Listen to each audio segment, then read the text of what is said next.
And we are live. All right. Right on. Welcome to the WTF squad. I'm not sure if we're going to have PJ on with us, but we've got the lovely Sall Grover from Tickle. We might just have you got an intro today? Yeah, Wayne? yeah, I do have an intro. Uh, I've got a couple of Sorry, videos. because I Mhm. explained to Sal, it usually takes a while for people to come on the show because they're trying to find us because we've been taken down a couple of times, Yeah, and it's interesting. We've only got four people, nine. It just shot no, up to it'll nine. jump. It'll jump. Yeah, I'll The jump. Yeah. watch clock never boils. So we'll yeah, well, I'll play the intro shortly. Now, I had a few videos that I downloaded that were like in the realm of what we might be chatting about tonight, but I left it out of the intro. So, Sal, just for your reference, I put together this intro of Joe Biden back when we first started the thing of Joe Biden bumbling something, and it turned into like a rap song, and then I started editing photos of random things in there, just sort of what we talk about, and then every week I find a new video on social media that just makes me giggle or think about something or whatever, and I just edit that in at the end, and anyway, it's just become what we do on the intros, and sometimes I try to make them relate to the night, but I didn't want to tonight, so it's just a funny one that I found that was yeah. So we'll run with that shortly when we get a few more people, and then we can dive in, and we won't try to keep you up too late because we've been known to carry on in the past and lose track of time, and our guests will start yawning and we go, oh no, we've accidentally had you on for 2 or 3 hours. So we'll try and keep it short and sweet, and after an hour or so, or when once you're ready, by all means, tell us, let us know. I'm really interested in having a chat. I've been sort of following a little bit, so yeah. I followed it pretty closely, and it's amazing the world that we're living in now that this is actually happening. That's what I'm thinking. But yeah, we'll play the intro. Then I've got All right. a news article as well that will just kick it right off, and then we'll just have a chat to a news article about Giggle versus Tickle, which is what we're going to be talking about. And we've got a whole bunch of questions that we'll be posing to Sal. All right, kick it off. All right, cool. I'll just let me quickly find it. Here we go. All right. This is the way we usually work, Sal. 83 episodes in. What the fuck? What the fuck is this world? What have they done to us? What did they do to us? You know how much I'm going to do with the deaf this year? You know how much I'm going to do with the deaf this year? I'm going to do with the deaf this year? How much I'm going to do with the deaf? 1,500,000,000. You know how much I'm going to do with the deaf this year? I'm going to do with the deaf this year? How much I'm going to do with the deaf? How much I'm going to do with the deaf this year? I'm going to do with the deaf this year? How much I'm going to do with the deaf? I'm going to do with the deaf this year? How I'm going to do with the deaf this year?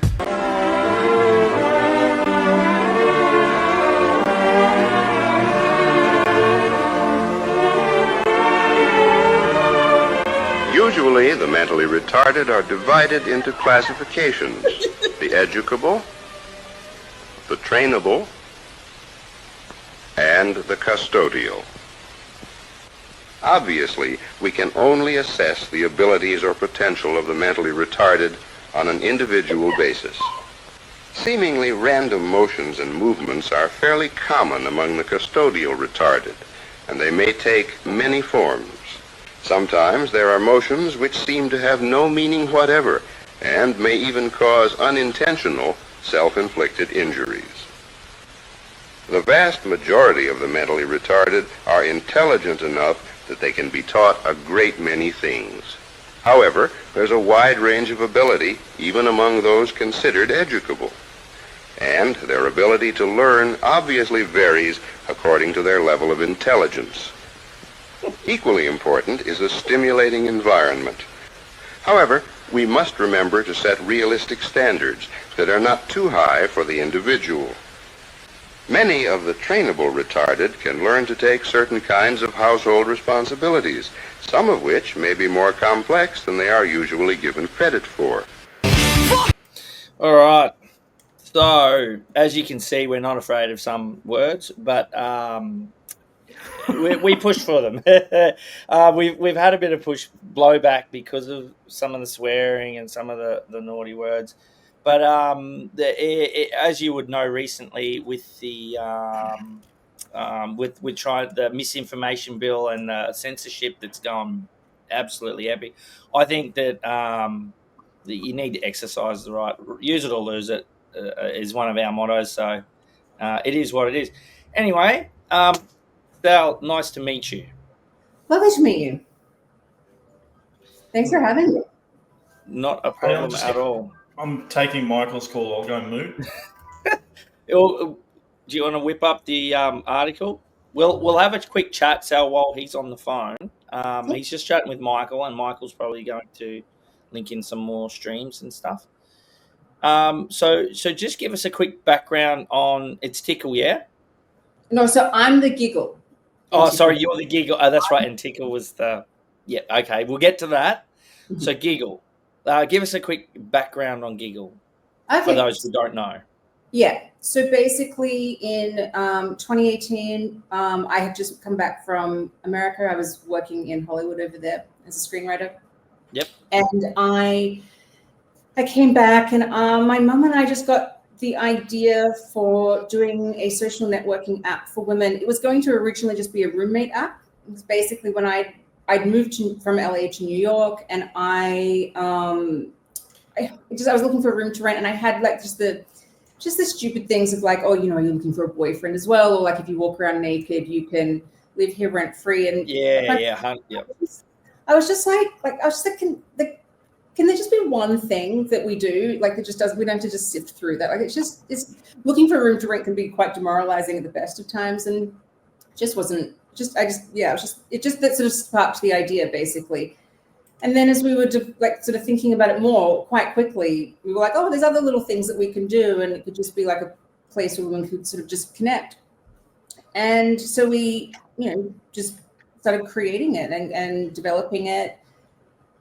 And then, so that was happening through all of 2019. And then we were getting ready to launch it at the beginning of 2020. And bam, we were found by trans activists and cancelled right out of the gate. Every organization or media that in Australia that had agreed to work with us to help with the launch, I mean, to this day, have never, ever responded to an email from me ever again, simply because I was called transphobic. I didn't know what was going on. I had no idea. I actually was in, I was being a great little liberal. I was in an I hate Trump bubble. I didn't. We all were. I didn't know that there was. I didn't know what any of that was in reaction, like what sort of someone like a figure like him was in reaction to. I missed everything. Yeah. And so when I'd never heard the word TERF before, for example. And so just in this sort of over a few days, I just started to research, and I discovered that there were all of these women who were speaking out against what we now sort of know as gender ideology. And I started then trying to look to verify if everything that they were saying was true. And not only was it true, but then you just kept finding examples that it was even crazier than what they were saying. So I remember saying to my mom, this is so ridiculous that they're saying that men are actually women. And that's why they were coming after us, because it was an app for women. I was like, this will all blow over in a few months. This is so stupid. So we'll just tread water and then it'll all be fine. Cut to almost 5 years later, in February 7, 2025 will be the 5-year anniversary. And I've been, federal court case we're really only halfway through it, to be honest, of the court case side of it. And it's completely turned my entire world upside down.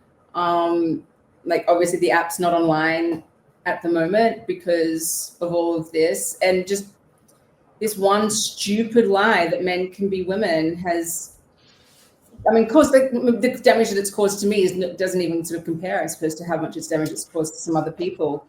And I was reading that, like, the reason you're not going back online at the moment, which makes total sense to me, is that Judge Bromwich, I think is his name, he basically ruled that, you know, he doesn't have to enforce anything on you, but if you wanted to put the app back up, one of the conditions would be that you would have to accept trans women. So yeah, you would have to. It is a man saying that I would force you to accept men into a woman's only space. That's what it's saying. The app was taken down not specifically for this reason, like just to be completely just so that it's all like completely factual. What had happened is Tickle had filed an Australian Human Rights Commission complaint against me in January of 2022.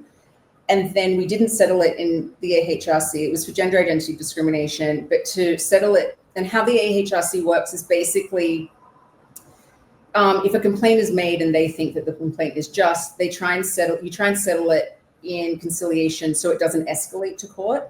But to settle it in the Australian Human Rights Commission, I would have had to agree to let him on, let all men who claim to be women on the app go to sex and gender education, re-education, moderate all the content on the app so that men who claim to be women would not be offended by anything, and pay him $20,000. And I was just like, no, I'm not agreeing to a single thing of this. So I actually refused to go to conciliation. I was also like, by this point, I was like third trimester pregnant. And so I was just like, the stress of it, I was like, absolutely no way. I don't want to go and sit there and tell a man why I don't think he's a woman. Like, this is self-evident. I don't think I should have to be forced to have a conversation about this. And so I said no to conciliation. And then so it escalated. He then filed in federal court. But then he actually, about 3 weeks later, we had like 28 days to respond. And just before my legal team was about to do our first response to it, he withdrew. And so then that was in like the June. And then by like the August, so Giggle had been online for like just over 2 years, I think, at this point. And technology ages, we're startups, shoestring budget, like this treading water that I had said for us to do. We were sort of aging out of technology. There was so much we had to fix with it, and we don't have like an X budget. Like we don't have Elon's budget where we can do like big back end builds and things while the platform's still running in the front end. So we just were like, okay, what we'll do is we'll take it offline to save as much money as possible. We'll do all of the stuff that we need to do, and then we'll relaunch it.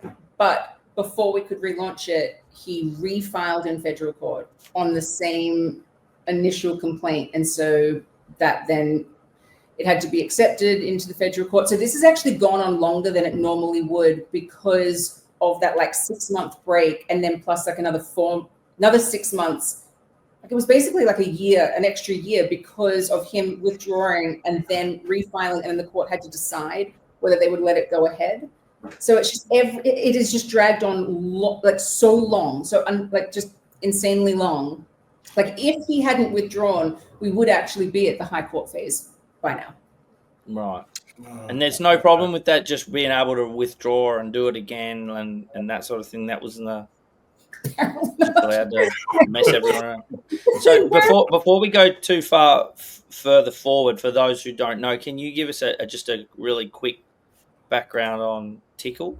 Mm-hmm. Who Tickle is? I can only talk about him in relation to this. I don't know. I've never met this person. I don't know anything about this person. The only time I've actually sat in a room with him is in the federal court, but I've never spoken to him. Basically, he onboarded the app at some point in 2021, and then through the records, like through our server, we were able to like sort of find it all out. I then saw, as we would always just go and check and make sure everything was all working fine. I would have seen a picture of a man. I literally do not remember it because it wasn't an event. Like men would get on and we would just remove them. So it was like another day at the office. He was just like, I mean, I might have removed another one a second before. Like I have no idea. Right. It wasn't like you were like. Yeah, it wasn't like, oh my one man got through. It was like, no, it did occasionally happen because we had security in place for it not to. It was basically just it's called AI. It's like AI. It's like sex verification, basically. So it just, you take a selfie, the AI scans it. We would just look at it to see if to make sure it always worked. Sometimes it didn't, sometimes it did. Like we had it set to 94% accuracy, and it worked exactly as you would think 94% accuracy would work. But what happened? Found the guys. Yeah. Well, it just, rightly or wrongly, maybe this was the mistake, but when we did that, we were doing the testing, and we were doing the testing after we'd come under attack, and we had to just quickly get out there. And so rightly or wrongly, we made the decision that, like, from our testing, that 94% was the percentage where women were not denied access. Occasionally a man would get through, but we could just manually remove him. And I felt I didn't want to deny a woman. I'd rather a man get through and we remove him than deny the woman. Maybe that was the wrong. That makes sense. That makes sense for me, yeah. I just thought that it was just the user experience for our actual user base. Yeah. Anyway, and your target audience, like at the end of the day, your target audience. Yeah, and so I was just like, so that's just basically the decision we made. And so when I've looked back over him being on the app, like he didn't speak to anybody. He made like some profiles, because you can make profiles in different sort of categories of things. He made profiles. He didn't connect with anybody. He didn't speak to anybody. How I missed it for quite a while is because he wasn't using it, so he didn't come up. So he would have, I would have seen him earlier. So he didn't use it. That's one of the questions I wanted to ask, because for 7 months he was on the app.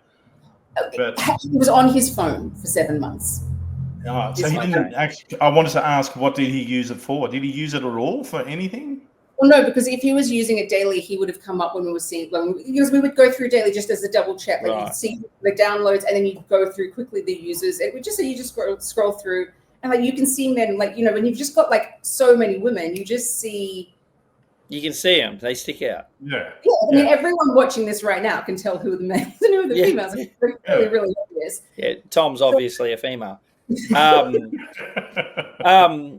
It's so, and that's the thing, right? And at this point, was the app still functioning as a roommate app, or was it a fully fledged? Oh yeah, we had roommates, freelance work, lesbian dating, more emotional. But we had a female only Twitter, where women would just just post posts. I mean, you pregnancy, menopause. But we tried to think of everything that was very female specific, but then also just reasons why a woman would want to connect. So we just tried to sort of just do as many different, how it was it was sort of all these different categories, and you could go in and make a profile and connect with women through that, topic specific. And so it was just, I have no recollection of seeing his picture, but I would have. And then when he became somebody in my life of note, was I either got the call first or the text. I cannot remember what, but basically he called and texted my phone. And the text was, I didn't save this text at all. It was your personal phone. My personal phone. Right. Only person who ever done this. Only user of Giggle to have ever done this. I got this text. It was something like, "I've been kicked off Giggle." I'm paraphrasing, but and I want to go back up. And because the only anchor that a user had, we didn't have any user data or anything. It was just a user has to have an anchor so the app functions, so they can have a profile and everything. So it was just because it was an app, it was just mobile phone. That's all you had to put in to use it. So because he'd text my phone, I just typed that phone number into the server, and I was like, "That's a man." And I called my dad, and I was like, "A man has just called and texted my phone, wanting to go, saying we've blocked him from Giggle, but he's got my phone number." And Dad just said, "Just block him. Don't think about it." And so I did. And then 2 months later, an Australian Human Rights Commission complaint. Yeah. And there we go. And I mean, you're within your rights. Did you have your personal number and details in the about us or on the website for him to find? So how did he find that? I don't know. I have no idea how he got my phone number. And it wasn't like there was something on the website or anything that was "Oh, if you can't get on, I'll call." That wasn't give me a chat and I'll run through it with you. That's insane. I was going to say that would be crazy. that's been actually one of the things that's been like crazy to hear, like the Australian Human Rights Commission argue this, of like, and his legal team of like, he was completely reasonable in contacting her and trying to get on. And I was like, no, Okay. he totally freaked me out. Like, here I am. That's not allowed, straight up. Like, here I am. Like, it's like, think of this objectively. Here I am. I've created a space exclusively for women, and now I've got a man calling my phone. Right. It almost proves why you need it. Totally. No, this guy actually proves the need for female. I've got a lot of comments here. Just people are actually confused, and they rightly have the right to be so. Like Victoria just has said, so he was a lesbian. Now I'm really confused. Yeah, a lot of people saying confused. It'll be confusing. Yeah. That wasn't strictly a lesbian app. It was just for women. Straight, bi, gay, okay, all women activities. It's women's. Listen, I can vouch for the legitimate need to have this sort of thing. I know of people, none of my friendship circle, obviously, but I've heard of guys talking about, for example, Marketplace on Facebook. When they see a car for sale and they notice that, in the profile picture it's a girl or an attractive girl, I've heard of them going on, checking out their profile, seeing what they look like, then ringing up and saying, oh, I want to come around and test drive the car, and then getting around there and using that test drive as a chance to try and pick up. Fucking serious? I'm not. I shit you not. And I've heard of people saying, yeah, it's easy. You get to meet heaps of chicks that way. They go out all weekend test driving cars, meeting chicks. Now, and that's just one. That's the one, isn't it? They'll find a way. And this is the thing, man. I'm a guy. I get it. I'm not like that, but they'll find a way. And whenever someone says women only, this or women only that, I never take that personally. I'm like, fair enough. You don't want dudes sniffing around. That's fine. I get that. And a I website, totally agree with that. This day and age, if you've got a woman's safe space, right? That's what it is. I mean, why are you there's trying enough. to There's enough that? apps out there. Yeah, like Well, there's enough. I mean, there's like 13 or 14 apps, like either that are trans specific or LGBTQI plus specific, and I'm like, enjoy yourself. Like, go for it. Like, I'm not opposed also to male only spaces for recreation. I think that there was a little bit of overreach, like in the correction that had to happen. Like, once upon a time, male only spaces were like boardrooms and government and like society in general, basically. Historically, it was right for women to get into those places where decisions about society were made. But like male only spaces for like recreation, like men's sheds, for example. I think I used to actually live on the same street as one. It was lovely. You'd see these guys like sitting there doing woodwork and stuff as you walk past. I think that stuff is really great. Like I always say, we like live in this society together. It's okay to just go to your refuge to hang out with your tribe kind of thing, like for whatever purpose it is. Like guy time's a thing, time with like the girls is a thing. Like this shouldn't be controversial. And in a sense it actually isn't, because places like the Australian Human Rights Commission aren't actually arguing against the need for women-only spaces. They're actually arguing that this man is a woman. Right. That's more sinister. What they're arguing is more sinister. And I just should say, so the Tickle v. Giggle case started in the Australian Human Rights Commission, and then these pricks intervened in the case as amicus curiae, which means friend of the court, so they could come in and interpret the law. And so what you would hope would be quite a neutral position definitely was not. Like they were all in on gender ideology from day one. Like when I read their first submission, you were sitting there reading it like it's like a draft. Orwell would have said this is too nonsense, and they completely in. But what was interesting is when they first did their application to intervene, they actually admitted, they said that there is a conflict in the law with sex and gender identity. And it's like, well, thank you. That's literally what we've been saying. And then they just proceeded to try and solve it with gender identity. And it's like, well, first of all, you can't solve the problem with the problem. And second of all, if you are admitting that there is a conflict in this law, why is this case going ahead?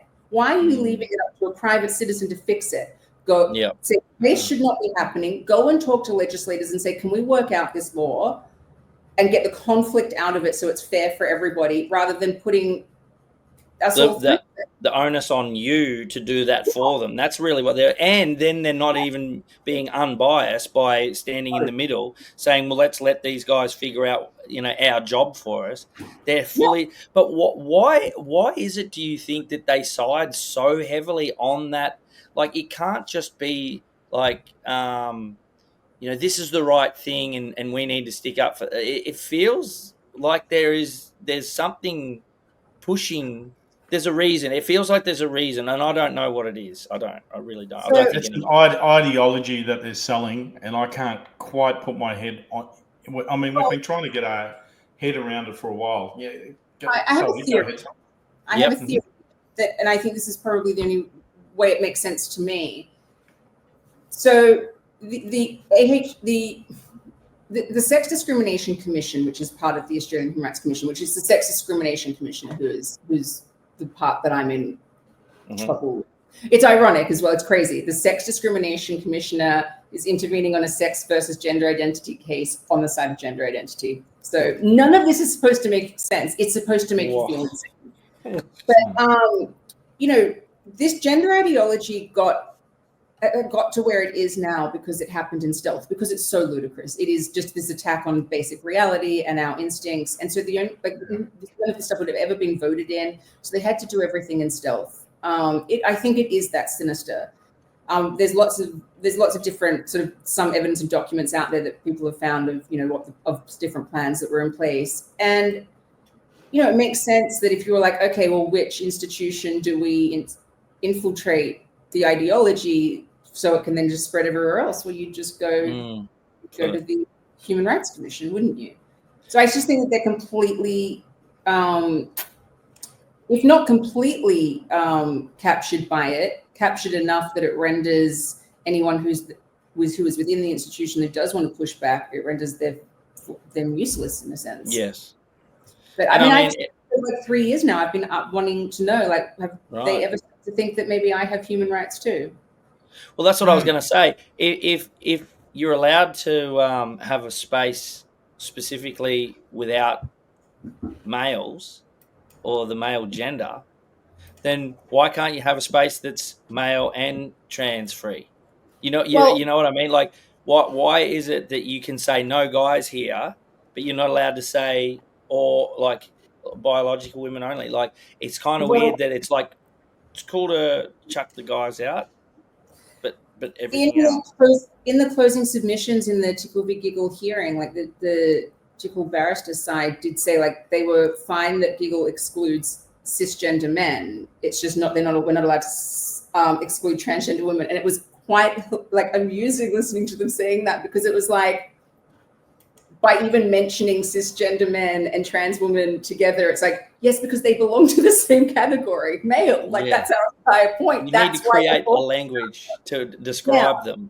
But it's like, the app and like all female spaces or male spaces, it's on the basis of sex. So it's like, we're not excluding trans. Like, a female with a trans identity would be welcome on. Yeah, yep.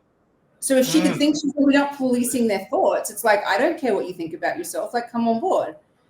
And so, like, I wouldn't have known that. For all I know, there were women on there who were like questioning their identity of something. I don't know. It's not my business. But it's literally just male. Like, it's the only reason that he's not allowed on was male. But in the decision, so I don't know if I've said this. So we lost round one. So in round one of Tickle Big Giggle, we got the verdict in August, and the judge ruled that it was indirect gender identity discrimination, because basically, like, I didn't know. It was just, I saw men. Okay. I did not know anything. Yes. So it wasn't like you went out there and found someone that was trans and said, no, definitely not you. Yep. It's just a man. His gender identity was irrelevant. It's not like we allowed men without a gender identity in. It's the gender identity was irrelevant. It's just, but anyway, the judge at this stage has ignored all of that. But we're appealing. It's fine. They'll have to acknowledge it. But he he also said that sex is changeable, which obviously it's not. And he also said that the provision to use Giggle was that users had to look like a cisgender woman. And you're like, no, they just had to be female. So just every part of this case and what is happening just in Australian law, government institutions in general, it is crazy. And it is, obviously I'm coming at this from, I got brought into this because of like a woman only thing, but I just think the issue is ultimately so much bigger than that. Like, I think this is all of our freedom of belief, all of our freedom of speech, freedom of association. I think the issue is really, really important to a liberal, democratic, secular society. 100%. It's huge. It's a huge. It's got a lot of. It's all wrapped up in a lot of extra bits and pieces, because it affects human rights. It affects gender ideology in general. Then that goes on to affect school and curriculum and children and adults, and it's insane. And lightly, have you ever thought that it's quite funny that it's Giggle versus Tickle? Like, is that's just I did want to ask something, like, when did Tickle actually change his name? It just seems so bizarre. No, his last name is actually Tickle. The name he changed was the Roxy. His name is Roxy Tickle now. His name's actually Tickle. Like, I'll defend him on this one. My last name's Grover. Like, there was Grover is a Muppet on Sesame Street. Like, Elmo. Yeah. Sometimes we just have ridiculous last names. So sorry, I'm laughing because I didn't even think of that, and I did a search to read some of the articles to get some back, and Grover the Muppet came up.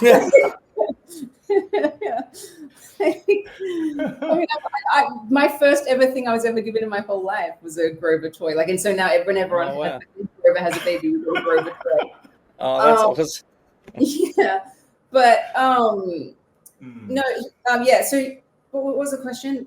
His name, yeah. So that's just his That's name. actually his real name. Yeah. I mean, man, had a different first name. Yeah. But it wasn't changed later on once the cases had happened or anything like that. It was beforehand. It's just a fact that it's Giggle and Tickle. So it was Giggle v. Tickle. Oh, sorry, Tickle v. Giggle, because he took me to court. So how it works is whoever's the applicant, like who's taking the person to court, their name is first, and then the other one. So it's Tickle v. Giggle. But now it's the appeal, and so now it's officially Giggle v. Tickle. So it's just. It's insanely confusing. Everything about it is insane that you have to deal with this and go through it, and wow, yeah, it's insane. You couldn't. It's one of those things you couldn't make it up. But my previous life before this, I was a screenwriter, and if I was writing a screenplay about sex versus gender identity, and I made my central court case like Tickle v. Giggle, like this first note you get would be like, no one will believe this. No one will believe that. They 100%. You're like, man, that's on the nose. That's too much on the nose. That definitely. Excuse me. But you have to laugh, otherwise you'd go crazy. But yeah, well, I think it's poetic. It's very poetic, and it's yeah. And now, Tom, you've got some more. Like you had some questions that you were sort of floating already. So I'll try not to.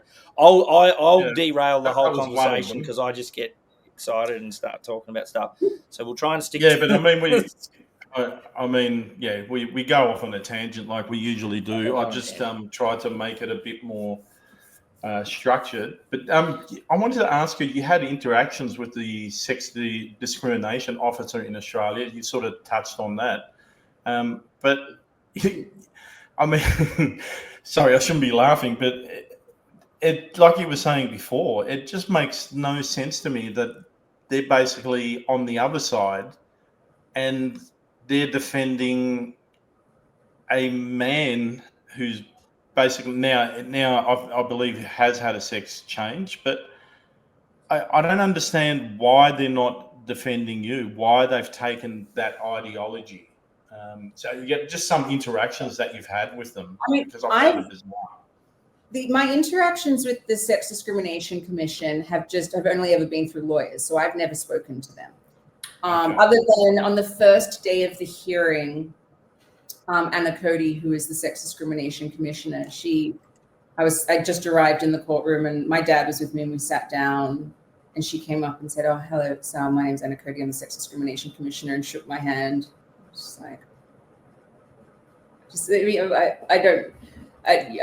like, I don't even want to talk to you. I didn't say anything. I said, "Oh, hello." Like, you're just polite, but you're just like, it's like you don't even have. I'm not even saying that they have to come in there on my side. Just neutral. They need to be neutral. They should be neutral. Essentially, they're just basically funding and backing.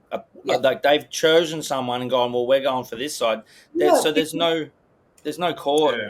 Like the whole point of going to court is to find out who's in the right. Yeah, because basically what's happened in Australia specifically is that, so in 2013, under the Julia Gillard government, her government made amendments to the Sex Discrimination Act. The Sex Discrimination Act has existed in Australia since 1984, and it was created to stop discrimination against women and girls on the basis of sex. That is why it's called the Sex Discrimination Act, and it was specifically for women. So then, in 2013. Julia Gillard's government did amendments and they took the definition of man and woman out, and they added in gender identity and they put a definition of it in, but the definition of it is basically gender identity is gender identity. It's completely circular. It explains nothing. And so what it did in the sort of, this idea that someone might have a gender identity that is the opposite of their biological sex, well, then if you have that in law right next to sex, they're immediately in conflict. And so you go, well, then within this act, which one has more weight?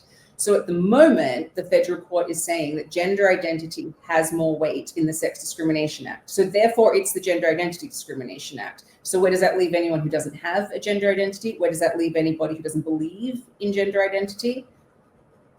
Without rights. And where does that leave the law? And like you said earlier, then all of a sudden, these defining these terms that they've almost flippantly thrown into law, it becomes your job. It should not be your job. It's like they need to go and figure that out first and then come back. And it's not like it for the last 11, 12 years that this law or this act has been working well. Behind the scenes, they have intimidated lots of different individuals and businesses with it, lots of female-only gyms. And it's just like, I'm no hero or anything. It was just, I was the first to push back. Because usually when people have gotten the AHRC complaint, they've just been like, the magnitude of what happens to your life of a federal court case. I mean, most people don't want it. I literally was just in this very unique position of, I'd lost my first career in Hollywood, like to sexual assault and harassment. I was there in a pre-Me Too world. It was as bad. Hollywood is cesspool. Don't even bother watching movies. It's horrible. How they make them is disgusting. Like once you've seen how the sausage is made, you can't enjoy anything. No, I horrible can place. imagine. So I sort of like lost that dream, and I was devastated by it. And it was when I came back to Australia, and I'd gone to therapy, and I was just to be able to just recover, get the tools to recover, move on with my life. And in that was when we came up with the idea for the app, and I just sort of was in this mind frame of, my first career was destroyed by shitty men. I'm not letting shitty men do it to a second one. Like, no, and I care about this one even more. And then it was beyond the app, because I am a woman and I now also have a daughter. I want to have rights. I want to be able to say no to a man no matter what he's wearing or what he thinks about himself, which at the moment we do not. Like, the moment a man puts on a dress and calls himself a woman, he doesn't have to put on a dress. He just doesn't have to put on a dress. The moment they say, I feel like this right now, I can do it this second now. That's the whole problem. Prove a thing. And that is the problem.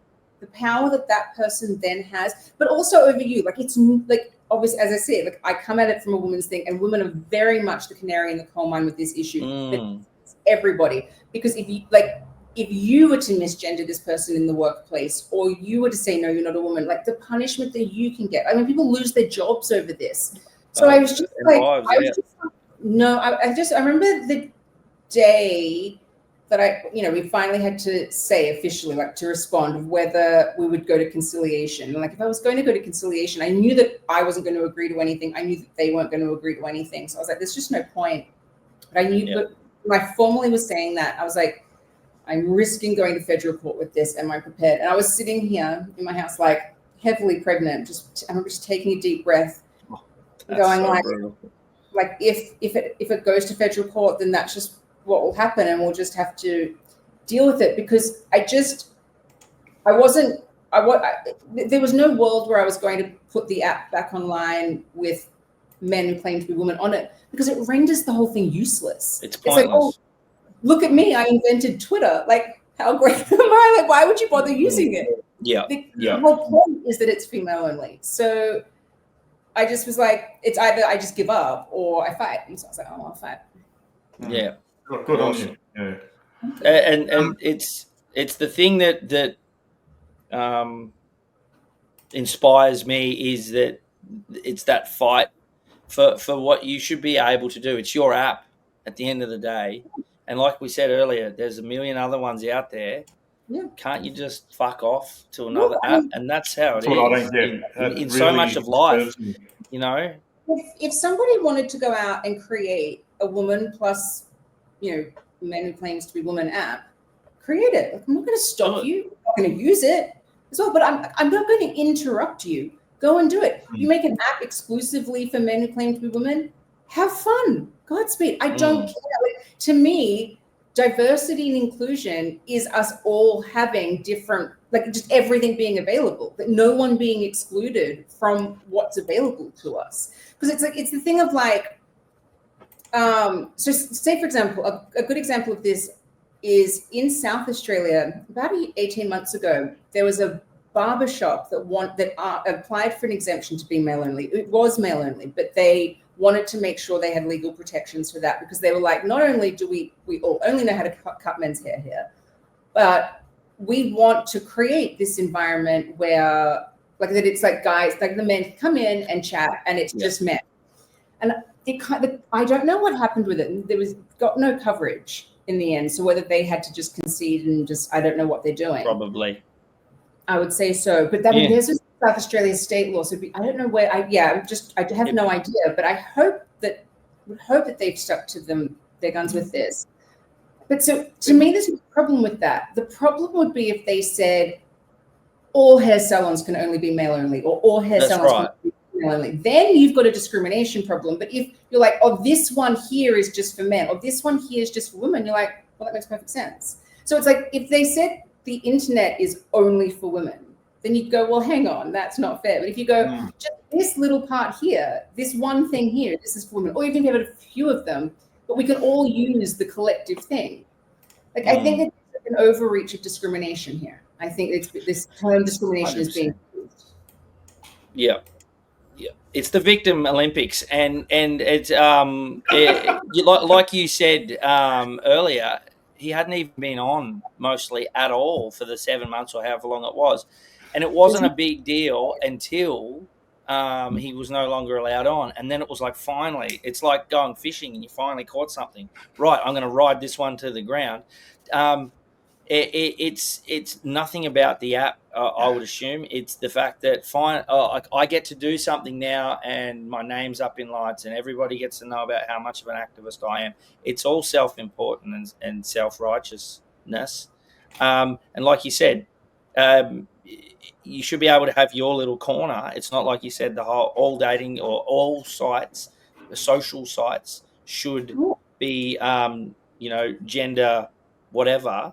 It's just that was your little piece that you had, and very good reason for it. You weren't there saying no trans. It's just women. There's no males.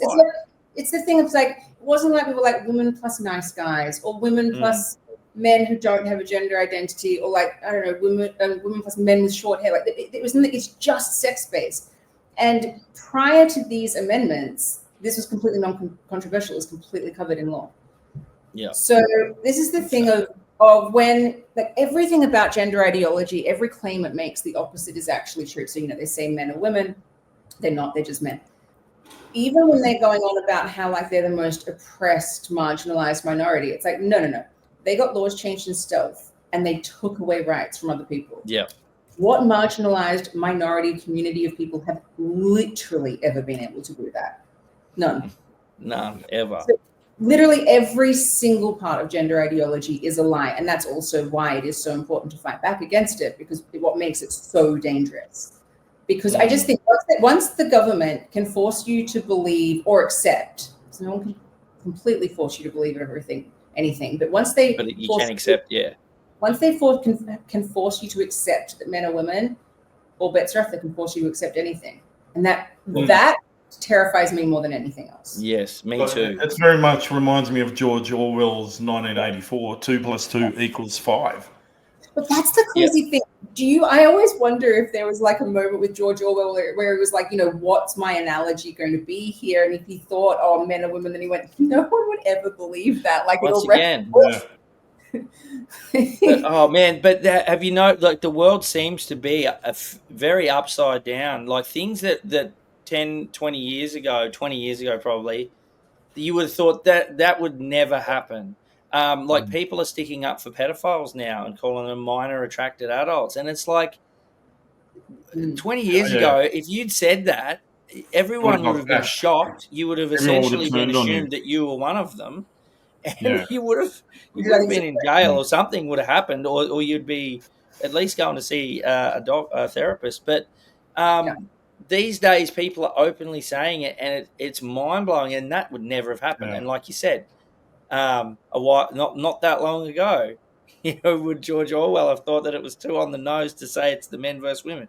I think so too. It's stranger than fiction, and and it's real, and you're and you're pretty much at the front of it. So is there any other cases like this going on? So like globally speaking, and there will be more in Australia. It's inevitable. Whether they're sports-based cases, whether we're going to need like cases that are directly in sport. A Tickle v. Giggle win in the High Court where we repealed the law, would fix sport and women's spaces and fix the whole thing. But just there'll be more that come up in while this is going on, because our appeal will be heard in 2025. Mm-hmm. I'll get a verdict around this time next year. Is it setting a precedent? Is your case the precedent? Say, because part of our defense is a constitutional challenge. We're challenging the validity of the amendments, which in this first round, Bromwich just dismissed our argument. He just went, whoa. Just chucked it out. Yeah. I mean, but like he also said that to use the app, users had to look like a cisgender female. It's like, well, that's not even true. Like that's a fact of the case that's wrong. It's like, you're not even listening to what I'm saying here. You just had to be female, and female in the ordinary use of the word, which is biological. None of this legal female or anything like that, because that's essentially what Tickle is. What is classed as is a legal female, because they have these laws that allow men to change their birth certificate, or men and women. Like women, I can't believe that we've gotten to that. It's so stupid. It's so crazy, because it's beyond a legal fiction. Like what it's sometimes compared to is that with adoptive parents, they are put on the birth certificates as the biological parents, and they class this as a legal fiction. But the commonality between an adoptive parent and a biological parent who's keeping the child in their care, like who's not the one who's giving it up, just the parents who are going to be raising the children, the commonality they have is a child in their care. So you understand the legal purposes of why this fiction has to be created so then their lives can run smoothly. Yeah. With a woman and a man who claims to be a woman, there's no commonality. Right. And you're actually taking away the rights of the other group and leaving them with nothing when we're not wanting to give up our rights. And so it's beyond a legal fiction, it's a legal lie. Allowing men or anyone to change their birth certificate to the opposite sex is essentially the illegal equivalent of allowing a parent to be on the birth certificate when they don't have a child. So what are you doing? This doesn't make sense. Yeah. So You're Like, spot on. yeah. So it's like one thing that you could say, because I don't care. I mean, like, if a man wants to call himself a woman, like prance around in a frock and like whatever, like walk down the street that way, whatever floats your boat. Like, if that's what gets you in the morning, living your best life. I'm much more wary of it now because I know so much about autogynephilia. So I'm like, look, I don't want to be involved in a man's fetish that he is, turned on by the idea that he is a woman. So I would potentially cross the street, purely from the fetish aspect. But like, if it was a genuine, just a gender expression, like remember back in like the early 2000s in that like metrosexual phase that was happening? I do remember that. It's just basically telling men to like wash their face and hair. Basically, if you ironed your shirt and wore aftershave, they're like, Metro. Look at those shoes. Oh, Metro. I remember that. No, I'm not. But at the time, like, there was this controversy about this feminizing men. I was like, no, like if that's how you want to be and that's how you are, like fine, who cares?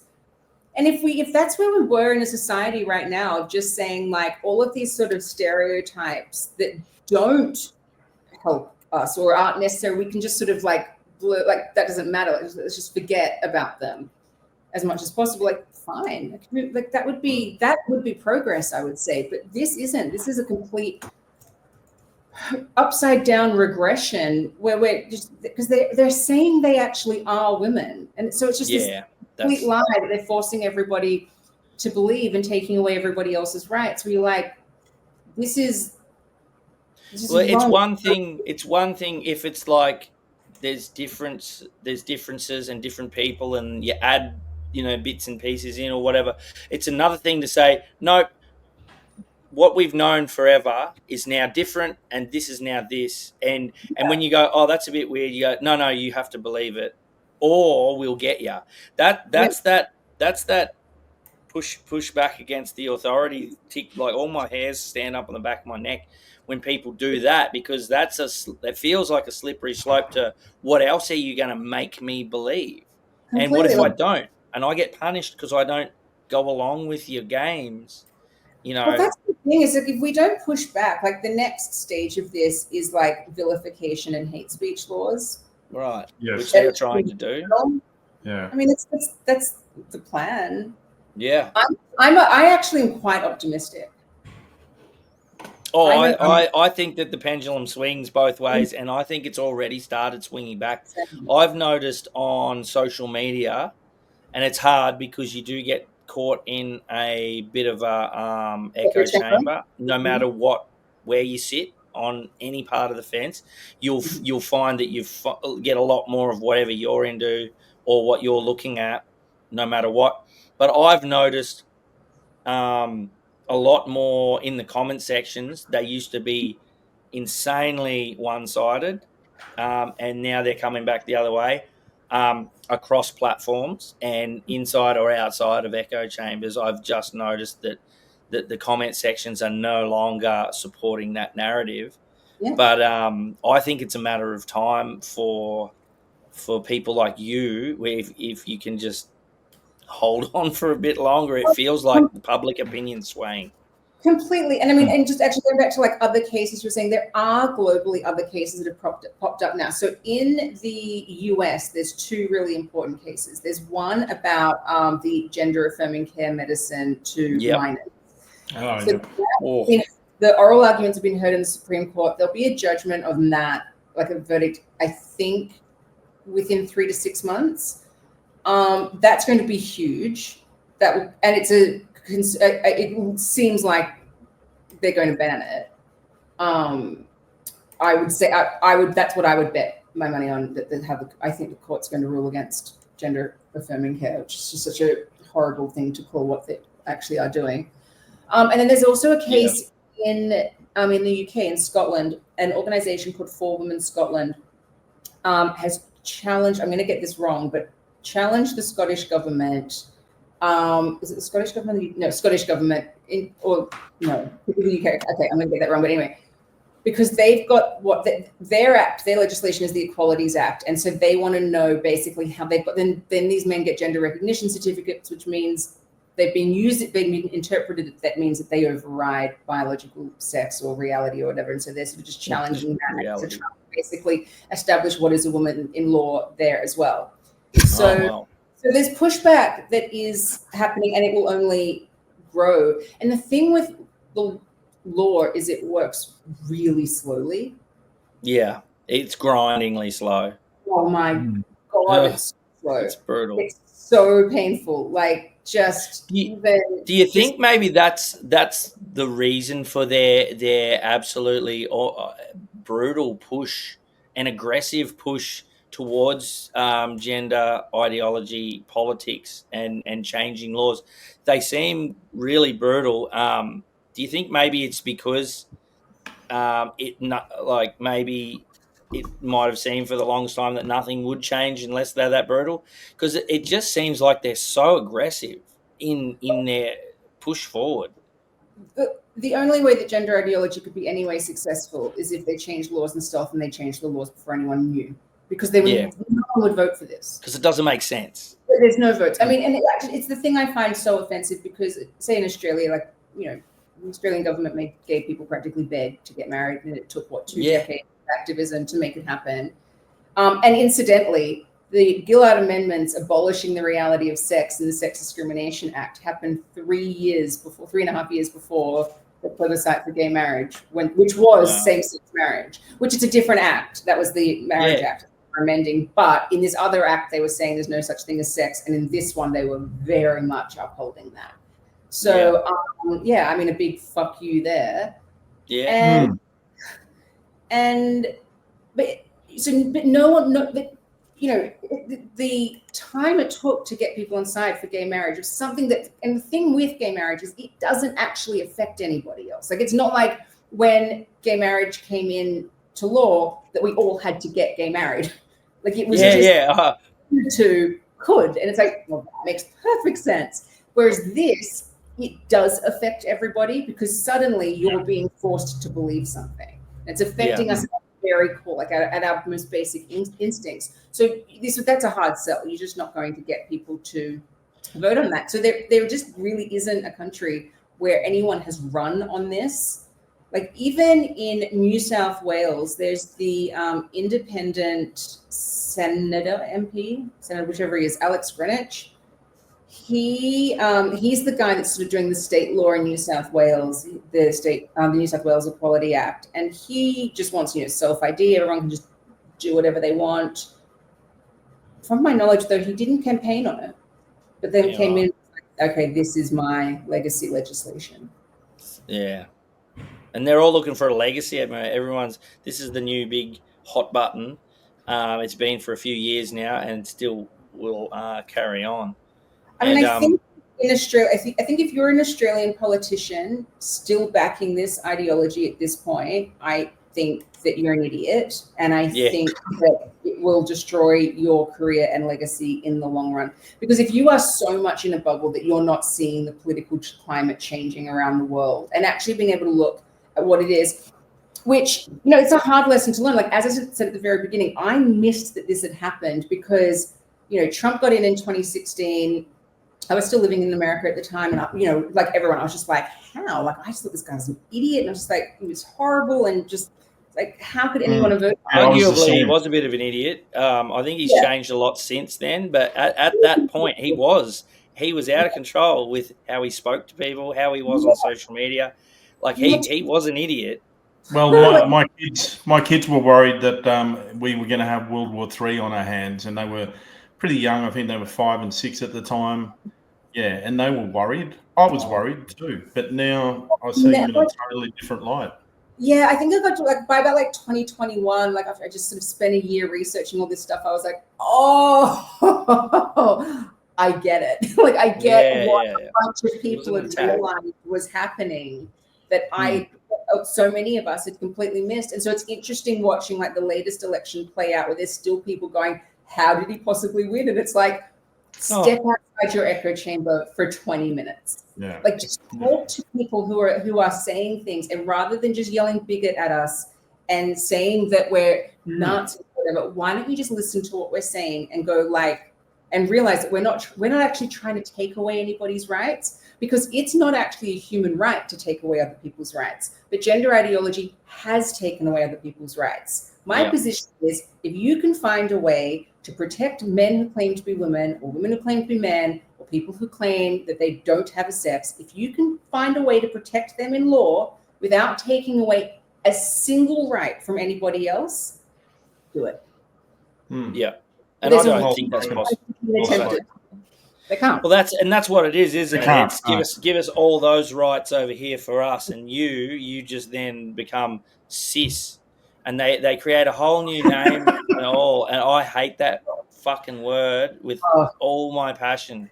Yeah. I remember when the decision, like in the court, like in August when we went to, when we had the decision, the first 20 seconds I think it was that basically how Bromwich like opened up and he just started. He was like, because the first things he said was, I find the term cisgender and transgender useful, and I just like turned to my dad and I went, oh, we lost. It's like, because you shouldn't, like, you just, if you listen to anything that we had said, you shouldn't, because the terms that are useful here are male and female, making women a subclass of our own sex class. Yeah, so that already shows the bias of the judge. I did want to ask you as well, because I don't know what it was, but I read it twice, and I think I heard you talking in some other interview. Did he admonish you for laughing at a caricature or a meme of of Tickle? If you could expand on that. Yes. Okay. You got to laugh anyway. It's like okay, picture this: you are in federal court in Australia, right? This is a serious place, and so you're on the. I was being cross-examined by his barrister, and you have the court book in front of you, and so they'll like tell you to go to this page and this page. And she was like, "Can you please go to page whatever?" And I turned, and it was a meme that someone had made of him and put it on a candle that someone was selling. That I had nothing to do with, but I was just faced in federal court with this image, and it was, I know what it was based on because I've been told. So basically, he did an interview, it was on SBS Insight, where he had said that he didn't like using the male change rooms because he didn't like the smell of them. So someone created a cartoon of him with this little speech bubble that said, "I hate the smell of sweaty balls." And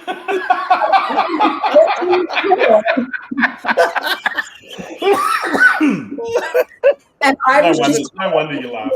Look at it, and I just the magnitude of the environment and the absurdity of the situation and what I was looking at, it was like an involuntary human reaction. I laughed, and that laugh cost me $10,000 in damages. Oh shit. Did you get one of the candles? Can you buy them somewhere? Are they scented? Because I would love one. We won't talk about it. I am not selling those candles. It's an expensive candle, but it doesn't smell like balls, allegedly. That was the $10,000 in damages that I was ordered to pay. Oh my god! Yeah, that was one of the questions Emma Kate Evans came up with. She asked. Yeah.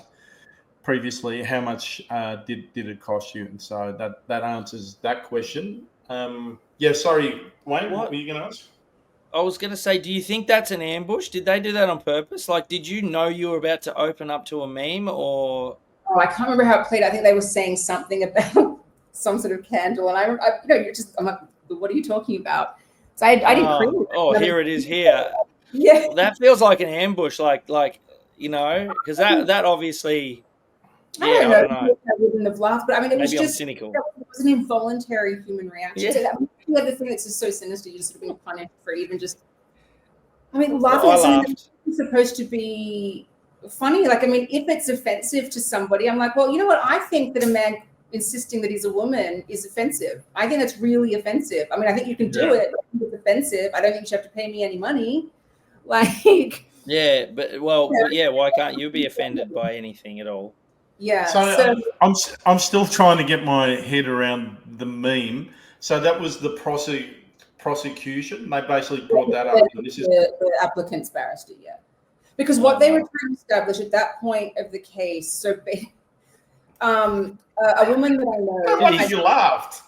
A woman I know had set up an Etsy store. Like she sort of decided who I've met through this whole mess, and just for her to raise money for the case, like because we had crowdfund, she made Team Giggle T-shirts and sold them. All right. And that the sale of them, from my understanding and what was promoted, was that the sale of the Team Giggle shirts was going to the crowdfund. She then also made this funny candle. Oh. And so what they were trying to establish at that point was that it was me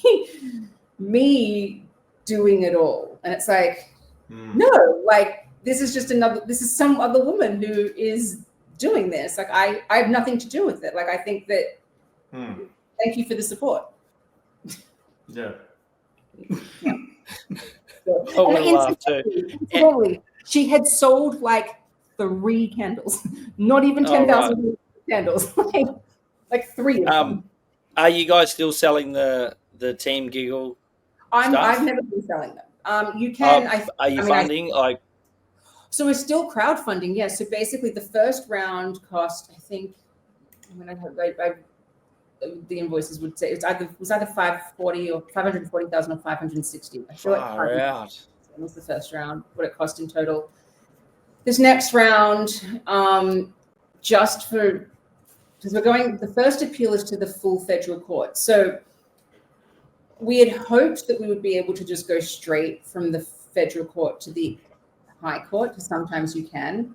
Yep. But there's in the decision, there's so many facts of the case that are incorrect and so many facts of law that are incorrect that we've got to straighten them out as much as possible. Yeah. In the federal court. Like this is my layman's understanding of it. Like the lawyer would sit there and explain this much better than me. And it's gigglecrowdfund.com. Yes. For some reason, it doesn't come up on the thing, but that's 850,000. 850,000 is about. I mean, it is roughly that's including going to the high court. Right. And so you have to pay all of that off your back. Yeah. So like the Australian government or no one's helping you at all. You're paying that, or your team. It is literally the kindness of strangers from all around the world. Right. Who's backing Tickle? Where's his coin coming from? So, my understanding has always been, per court documents, that his legal representation is pro bono. Yeah, right. And then that he got a grant from the Grata Fund, which is like a social justice legislation support fund. Okay. Is it crowdfunding? Do you know? No. Well, not that I don't know. Right. Yeah. Probably not.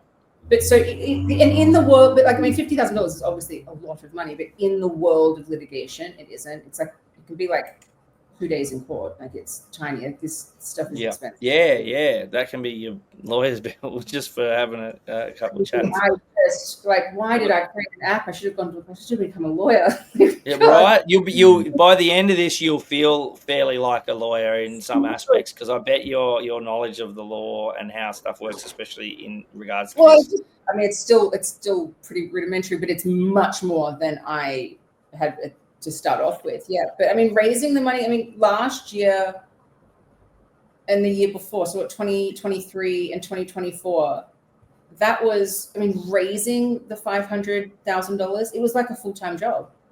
It's more than most people earn in a year. And so you have to go, in Australia, especially, we were just dealing with so much censorship, which is like one of the craziest, scariest things here is how much they do want to censor the issue. Although I will say, to be fair, even places like The Project, I think, they had their commentary about the case, but their little package that they did about it, I thought they were pretty neutral.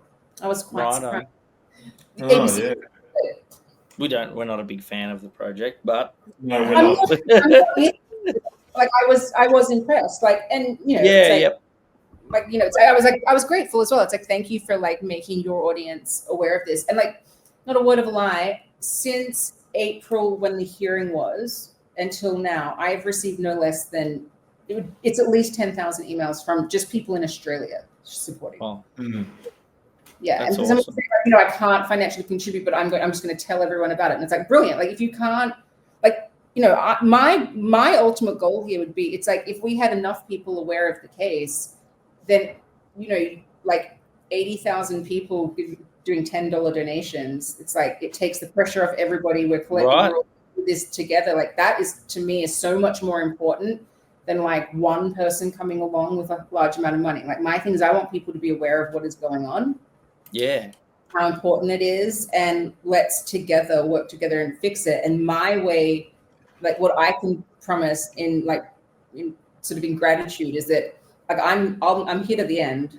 I'm not gonna give up. Like Well, that it's almost like having your say. Like high court if I have to. you get to put your money into to helping win it, which means you get to have your say, which is something that we get denied on things like this. We don't get to have a say. They put a ridiculously expensive plebiscite for something that clearly everyone in Australia didn't really care whether gay and lesbian people got married. No one gave a shit. That was an expensive, pointless plebiscite that we had for no reason whatsoever. Yeah. Yet things that really matter.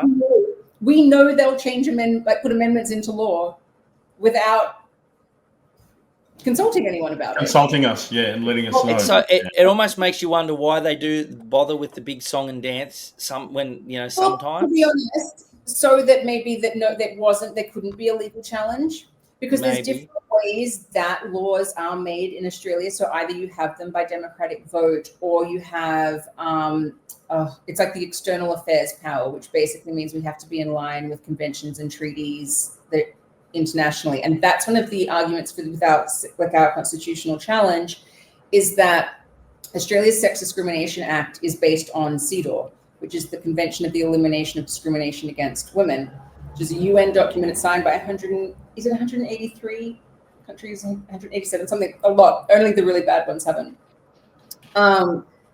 And basically, like it is a sex-based document.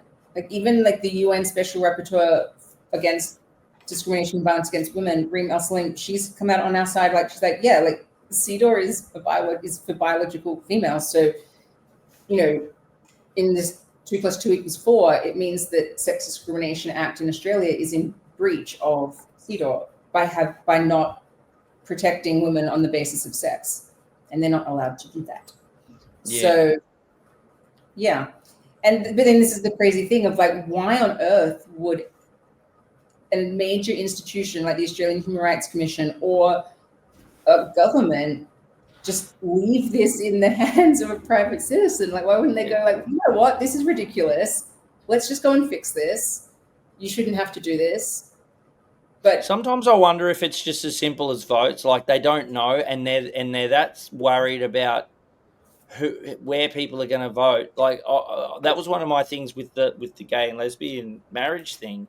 Was I feel like because of so many people flip-flopped on that, they were very against it, and then when they realized everyone was for it, they were like, oh, and then they didn't know what to do. Well, are we going to win if we do it? But is it just the internet? And I think they just did the vote purely to see how many people wanted it. So then they knew what side they could push. I don't think they, you know what I mean? I think sometimes they're just looking at which side they want for the vote.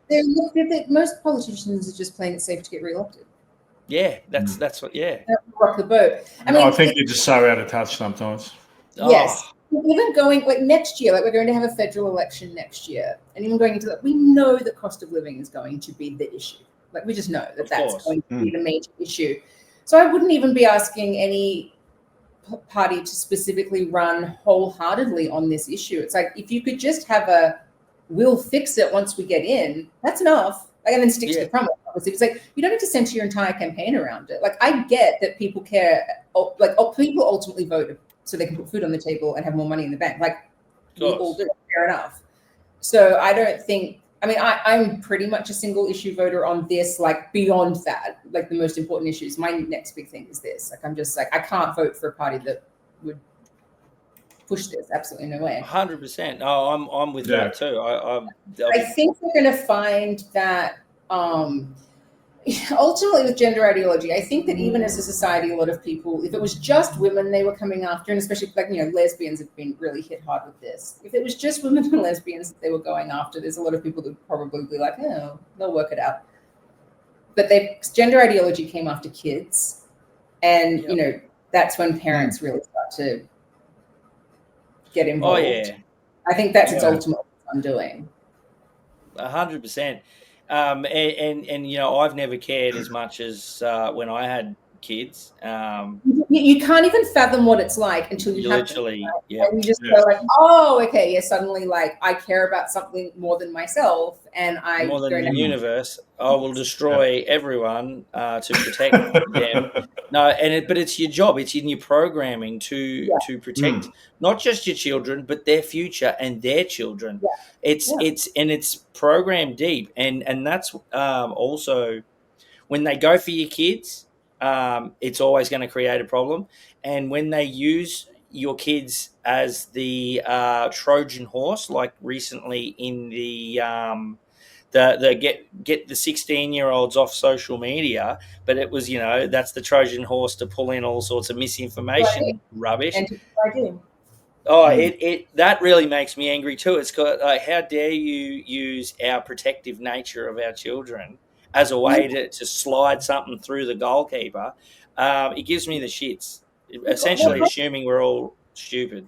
I am against the 16-year-old social media ban but simultaneously, I don't think anyone under 16 should be on social media. Like the internet, fine, use for like educational purposes, but I think it's really important in development for kids to develop their empathy and their relationship skills in person, not on social media. I think it is quite damaging. Yes. We were the last ones who got to do it, and so I think but to me, it's a parent's responsibility. It's not the government's responsibility. Correct. That's what we were saying about 2 weeks ago. Yeah. I went on a mad rant and said pretty much the same thing. It's our job. You don't need to take part. And you can actually really easily, like, there's so many different like parental controls that can go on to computers and smartphones and things. You could literally, like, if the government had a program and they were saying like, look, okay, like, we don't want kids on social media, so here, like, for free, you guys get parental controls. If you've got children under 16, how good would that be? Here's some help for you to be a parent. There you go. Run some campaigns to increase education, so that, because there's a lot of parents out there that don't really realise how detrimental it can be, or how much of a difference it can make to keep them back a few extra years. And so if you educated people, and why not just get rid of those algorithms, the pesky algorithms that keep loading up? Oh no, let's leave the algorithms. Let's leave all the trash. Let's leave everything that's toxic about it, and then assume that children aren't going to be at 16 years old aren't going to be able to find a way around.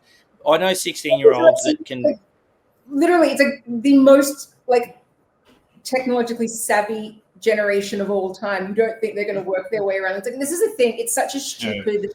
It's such a stupid law, and like literally, it's a law that's made to be broken. It's just it's made to be terrible, so that then later on, when they fix it, is when they bring in it's not working. So now we actually need a hard digital ID, because the soft digital ID didn't work, and we don't know why. But let's do a hard one where everybody has to have an online digital ID, and that's really the reality of what it is. Oh, it's the digital ID is scary. The misinformation, disinformation. I mean, that's pretty. They shot themselves in the foot by releasing the most misinformation in human history in a 4-year period, and then expecting us to go, well, I hope that you guys are going to be able to do this, so we'll let you be in charge of what's right and wrong then. Oh my God. Do you think that it was on purpose that it was called the Mad Bill? Like, do you think someone went like, let's just say exactly what it is to, like, we're not even hiding how insane Stranger this is. than fiction. I feel like we're in a simulation sometimes because stuff works out so perfectly, like the Mad Bill. You far out. It was perfect. Yeah, I mean, like you could have switched it. They could have called it the disinformation and misinformation bill. Like it's like, but then no, they just like, yep, stayed up front. This is madness. Let's go. This is mad. Right? Yep. Yeah. Which is in a sense them, like then they're being authentic. Like that's actual information. Like they're being honest. Maybe they should. Maybe it's that thing where people say they have to tell us so that it's our choice. So they called it the Mad Bill, and if we still voted for it, then Can I just ask? I think I read that it wasn't just Tickle, but you had a lot of trans activists at the start trying to discredit you. Yeah, I mean, that's how I was brought into this. So it was February 7, 2020. I didn't know this issue. We literally woke up on the 7th of February, 2020 to thousands upon thousands. So we were just doing beta testing. Like we hadn't launched officially. Like a handful of women knew about it. We were just doing testing. The app was full of bugs. All of our security measures weren't in place. But it was on the App Store and Google Play it's called beta version. And we woke up to thousands of men on the app. They've made profiles like saying rape TERFs, kill TERFs, transphobes. They'd written thousands upon thousands of 1-star reviews. And I didn't know this at the time, but it became evident very, very quickly. When you've been inundated with thousands of 1-star reviews, like that puts you in an algorithmic black hole you can never get out of. Oh, really? So they do it on purpose. Yeah, it's like that's what we've been copying as well, I think. Yeah, we've been 100%. And that's as I said, like at the beginning, we had different media places. Like even like the Project was going to have me on before I was ever accused of being a transphobe, but they've never had me on. They have since spoken about this case once, but they've never had me on. But whatever, that's fine. Like well, 20 years ago, it would have been so like celebrated. Like you said, you would have been on all these places. Oh, you've got this place where people go. Had the legal protections. This case wouldn't exist. Like it just it wouldn't even be a thing, would it? 20 years ago, women could have women-only spaces. There was no question about it. I mean, you had to, basically, it was like, you have to be able to have them. It's got to be it's like a special measure for like further like equality or whatever. But there isn't a female-only space that wouldn't be for that. Like even if it's like a female-only book club or something, like it's like well, it's just because you could have a group of women who require like it to be female only for whatever reason, negative or positive. Like I think men should be able to do this as well. As I said, it's just so long as like it's just we live in a unisex society. Imagine having a bike club. Imagine having a bikie club, and someone rocks up on a skateboard, and they're like, "Yeah, but I like to make the boom boom boom noises." So this skateboard is actually a motorbike, and I want to be in your motorbike club. And you said no, and then they sued you, and apparently when he bought the skateboard, it was called a motorbike, and he's allowed to do that legally. Like that, that's the lunacy of it. It is. I mean, it's just there's no other identity that you could assume that then people would be forced to do. Like if we all just went out there and like walked into the bank and said, I identify as a millionaire, they're not going to validate that. I've heard that. Yeah, you're totally right. And it's just this particular one, they like that arguably has more material reality than that because someone could be a millionaire on paper but cash poor or whatever. But like this is so objective, as objective as it gets. Like I think it's Richard Dawkins, how he phrases it is that like the uniqueness of biological sex is that it's binary and immutable. Like in the universe in a whole, most things exist on a spectrum. It's like like whether like in concepts in science, all this like it's like even something simple like when does day become night and all of these things where there's a lot of subjectivity and perception. Male and female is so unique that it's binary and immutable. So then to have a federal court judge literally say sex is changeable, it's like, I mean, he's saying it in the context of there being because you can change it on a piece of paper, but that hasn't changed reality. So what you've created is someone who is male in reality and female in law. That doesn't seem to be unmuddling a law. And I mean, look, at this point, it's obvious that there's a breakdown in the law and the wording. I mean, it happens to be this Tickle character, but it could be anyone. It could have been anyone. It just so happens that it's Tickle, but it's a breakdown in our law and the wording of it, and then their apparent complete biasness into protecting a version of that law, or what would you say, so their definition of that law, how they've read it and want to define it. Yeah, I mean, well, the AHRC went into this case to interpret the law, and basically the judge has just accepted their interpretation. And so you can go onto the federal court website, like it's all the documents. So that's why I can speak so freely about it. Like the whole case is on the federal court site. You just type in Tickle v. Giggle. And the two submissions from the AHRC are, I think, the most interesting ones, because it was their interpretation of the law, and they were just like, basically, like, it's just, you just have to think it, and you are, like, you don't have to change anything about your appearance. And in that sense, I agree with them of like, a man changing his appearance or having surgery doesn't make him a woman. So it is irrelevant, but it's irrelevant to the point where the whole thing is irrelevant. Can't even do it. He can then just say it and it makes it true. But the AHRC very much is just, you just have to say it, nothing else. It is your inner essence. It's like, they would say things like, it's a psychology, it's a thought. And you're like, well, okay, let's just say, even if it was true, right, that it was just a thought, like they say, just take it that it was true for a second. I mean, I can't read someone's thoughts. And then if someone was to contact you and say, but I am genuinely think I'm a woman, well, why would you be expected to take that as a genuine statement of fact, that they genuinely even believed it? Because anyone can just say it. I could say it right now. You could say it right now, and it changes nothing about material reality. Yeah.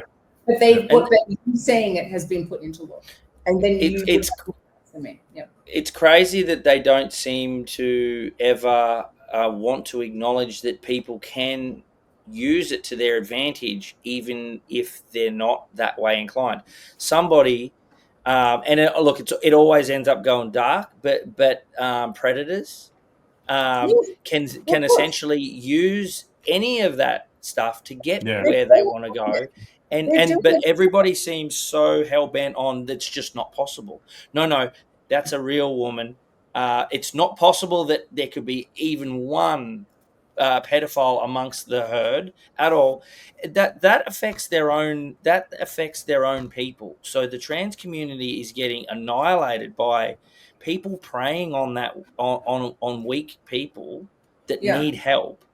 They're preying on them for profits, and there are predators out there, for the sexual stuff, that are preying on these people, and they don't even seem to really want to try and put any safeguards in for their own community, and that's what blows my mind. And then when somebody stands up for their community and says, no, we need definitions, we need this to be separate, I'm trying to protect my community, it's like, you're a piece of shit and you hate people. No, you're a transphobe. No, you're a transphobe. That's right. Yeah. Completely. Yeah. First of all, I just saw in the comments that someone said that you should have Miss Listersis on. She's awesome. You definitely should. She's this amazing lesbian really? It's in Sydney or Melbourne, I can't remember, but she is so awesome in how she speaks. She's so blunt on this issue. You should definitely have her on. I'm sure she can. I've actually seen her on. She's really cool. She has amazing rants. Right. She's great. We'll get her on. But no, totally. The idea that predators wouldn't claim to be women to use a loophole in the law to their advantage. It's like they used to learn Latin and pretend to be priests. Like, what are you talking about? They used to dedicate their life to the church dedicated lives. Do you know Paul, who I think he killed a whole lot of women, I think 3 or 4 in the Dandenong area? Mm-hmm. Okay, no. Whatever, wherever, in the peninsular area, I think. Yeah. But he made a bid for freedom not so long ago because he said he was now a woman and wanted to be released, I think, into a women's prison because he feared for his safety, but he'd killed women. And I'm like, No, in Australia. it's even being entertained. When Imagine that. I did I spoke at a committee meeting in Queensland when they were introducing self-ID laws, and they had refused to allow me to speak there actually, but Rachel Wong, the CEO of Women's Forum Australia, was invited and she was allowed to bring her +1, so she brought me, so it was great. And we were saying this exact thing to them, that predators are using this, and they were like, that's just not even, there's no evidence of this. And so they let us, we submitted it and they literally ignored it, but just on Google. So we didn't have any government, mechanism, anything available to us of what a government has to go and do research into this, of what's going on. Just on the cases that you can Google, I got 17 pages of examples of men who are in prison who are claiming to be women. 17 pages. That's just what you can read online. And in Queensland, for example, I think it was I don't know what for the last financial year, I don't know what the numbers are. I'm not sure actually if Steph Fairgo for Women has gotten the latest ones, but it was like in 2022, it was like 47 men were claiming to be women. In 2023, it was like 67 or something, 68. And so it was on track to be like at least 80 by 2024. And in the Queensland prison system, there's only 800 women prisoners. And so they were waiting for self-ID laws to come into effect so they could be transferred to the women's prison, which would make the women's prison 10% men. Far out. That's how many. Like, there's so many of them. Like, That's a lot. But this is the thing with the moment that the law, anyone gives in to gender ideology, that person, whether they're a predator or not, has power over you. Like, the moment that someone says these are the pronouns you have to use, or you have to say I'm a woman, that person is controlling you to a certain point. And if you are the court of law, if you are a lawyer, you're a judge, you're a prison guard, anything, and you're validating this criminal claiming to be a woman, that a criminal man claiming to be a woman, he has immediately got power over your brain. He can control you, get you punished for not believing it. Like, they're actually they're doing themselves in with doing this, because no one's above it then, other than the people who are going to claim it. And so, you may have a bunch of people who are vulnerable, and there are a lot of vulnerable people out there who are caught up in gender ideology. This is the thing of this concept of trans. It's not even a cohesive demographic of people. No. Like, gay men or lesbian women, that is a cohesive demographic. We know exactly who they are. But trans, you've got autogynephilic men, you've got who are over 99.9% heterosexual, you've got dysphoric, internalized homophobic gay men, you've got very vulnerable teenage girls who are trying to escape womanhood either because of abuse or because of utter fear of what they're expected to do, like through porn, or like just even like in OnlyFans, or what Instagram models are like showing them what they've got to look like. And this is very overwhelming to be a young girl right now. You've also got young gay men who are there's lots of detransitioners who have spoken about this, groomed online by these autogynephilic men, saying that they'll get everything they want and accepted is if they're women. I mean, how is all of this one demographic of people? It's not, and it's a lot. Men are there controlling that whole demographic of people. I think Susie just made a comment. Don't you want to just get a hold of these do-gooders and shake them? Actually, the do-gooders need to put them up in their homes. And I just did a quick search on what we were just talking about. And I mean, this is the sort of thing that just comes up. Dangerous sex attacker jailed for violent abuse. That when they first wrote it, they said dangerous woman.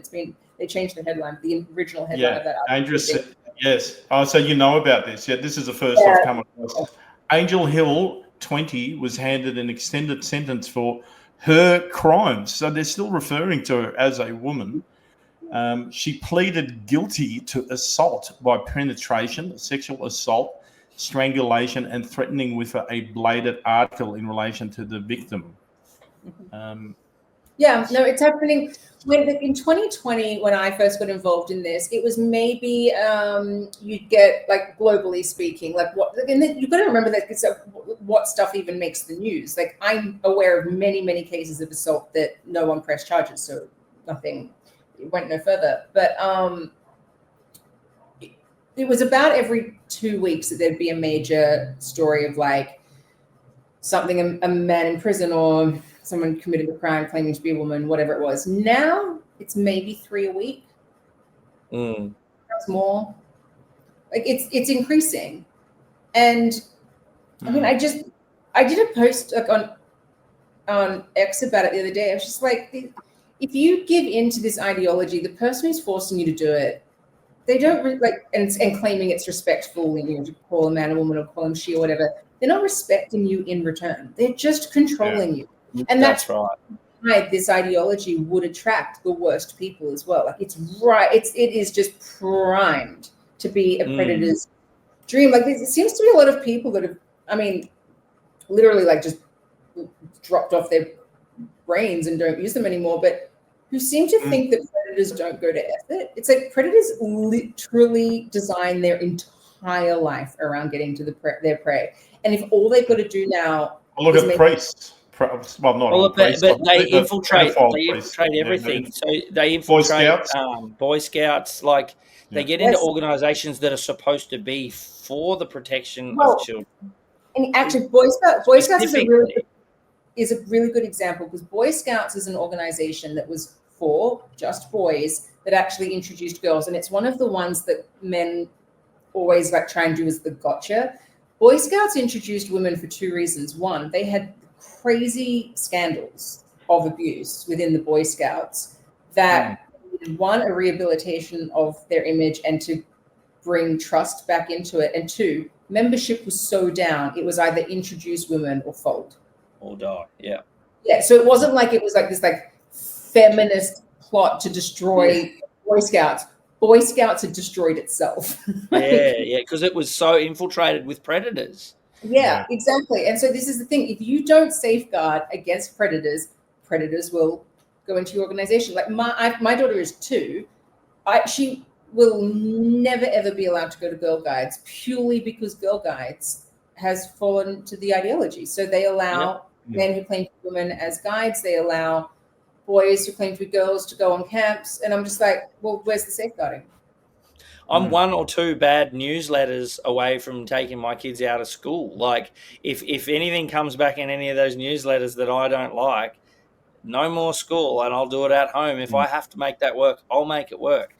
There was already enough things that were happening in when I was in Melbourne. I was just, it wasn't anything bad. It was just it wasn't what I wanted in the kindergartens, the early learning centres with my son, who was 3 at the time, and they were pushing him to play with girls' toys and wear dresses and hold hands with other boys, and it was this weird, like, oh yay, like, it's the infiltration of the ideology, because I don't have a problem.